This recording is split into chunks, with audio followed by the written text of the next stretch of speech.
Hello guys! Hello para to sa lahat ng mga Aquarius. Okay. Aquarius, welcome dito sa aking channel. Kapalaran 888, welcome. Please connect Aquarius your intuition sa bawat baraha na lumalabas dito sa ating tarot deck. Okay. Tingnan natin. Thank you sa lahat ng Aquarius na nandito sa aking channel. Bago ka man or dati kong subscribers. Thank you sa inyo lahat guys. Huwag yung kakalimutan na i-like and share ha. Mag-subscribe kung nagustuhan mo yung reading. And mag-comment ka. Aquarius concern 33. Bakit may concern dyan? Tapos medyo may edad na siya. It's either mayroon ditong Aquarius na nag-aalala ka para sa yung future. Or it's either nag-aalala ka para sa iyong father. May father ka pa ba? Or lolo, tiyuhin, kapatid na lalaki. Kasi medyo nag-aalala ka. Or kung babae ka na Aquarius, nag-aalala ka para sa boyfriend, girlfriend, boyfriend or asawa. Parang ganun. Pakita mo nyo sa comment section. Nag-aalala ka sa direksyon na tinatahak mo. Or kung ano man siya na inaalala mo sa linggong ito. Okay. Wow. 7 of Swords. Wow. Pareho siya ng ano ha, Libra. Kaloka. Sinasabi ng baraha sa'yo dyan, Aquarius, na mag-iingat tayo. This is your energy. Gemini energy siya. Air signs din. Mag-iingat ka sa mga communication. Mag-iingat ka sa chismis, sa kwento. Mag-iingat ka sa mga, diba, parang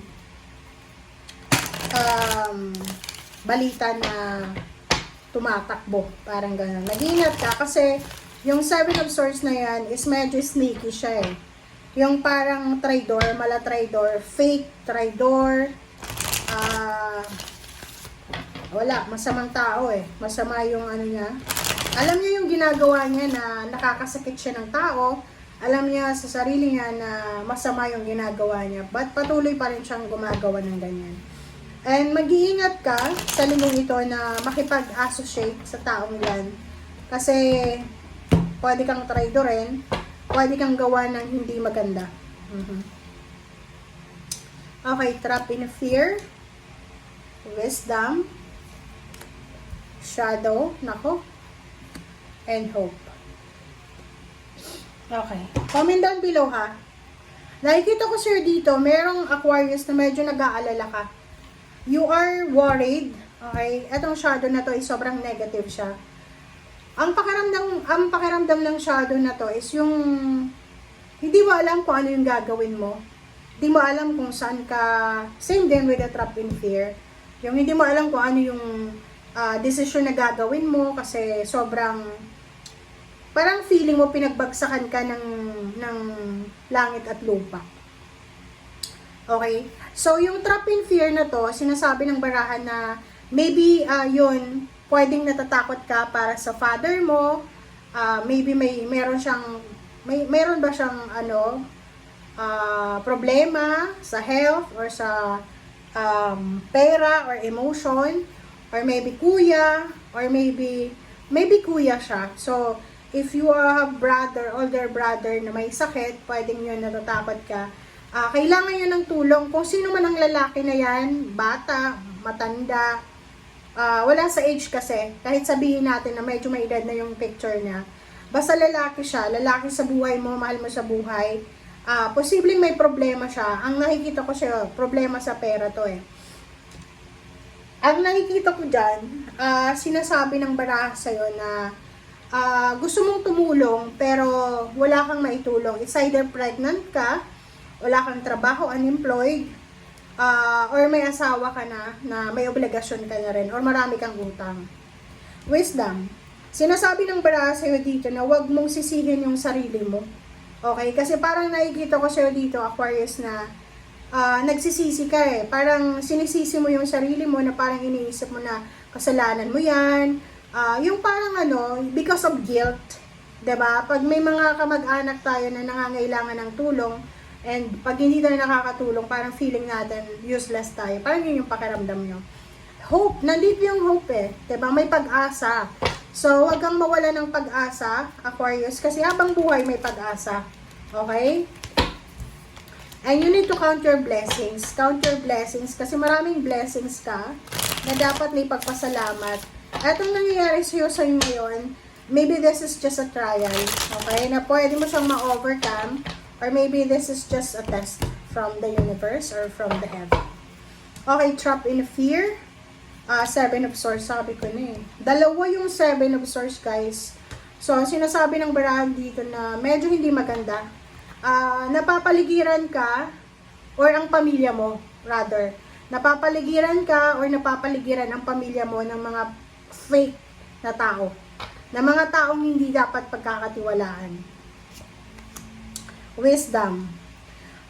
Sinasabi ng barahan sa'yo dito na manatili tayong kalmado, manatili tayong peaceful, manatili tayong diplomatic, parang ganon.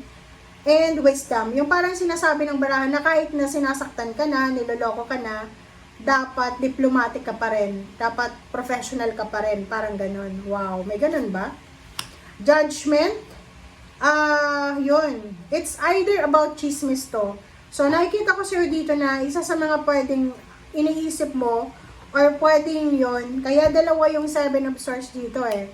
Dalawa yung Seven of Swords because, Aquarius, pwedeng mayroong pinagdadaanan ng pamilya mo na problema. It's either may nakulong sa pamilya, or maybe may sakit sa pamilya, and kayo yung laman ng chismis. Parang, ang daming mga tao dyan na pinag-uusapan kayo. So, pwedeng yun yung dahilan kung bakit malungkot ka, or kung bakit disappointed ka.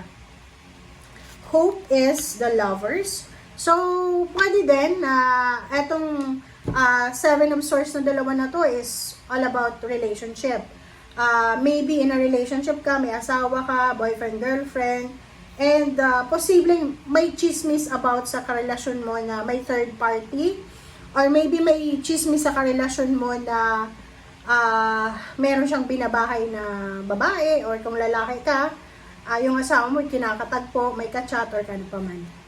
Okay, sa ilalim niya is Four of Swords. So, sinasabi ng barahan na kailangan mong maging peaceful. Kumbaga, kahit anong nangyayari, kahit ang dami-dami ng chismis, ang dami-dami ng problema sa paligid mo, manatili ka pa rin kalmado, manatili ka pa rin diplomatic, be strong, kasi walang kumbaga problema sa'yo kung halimbawa may mga third party yung partner nyo, or may mga tao dyan na chinichismis kayo, walang masama sa ganon, okay? Walang masama sa ginagawa mo. So, ang gawin mo, just let it go, let God, let it flow, ipag-pray mo na lang sila.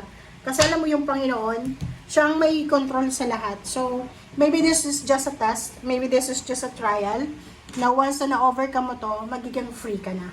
Okay? Thank you guys. Bye!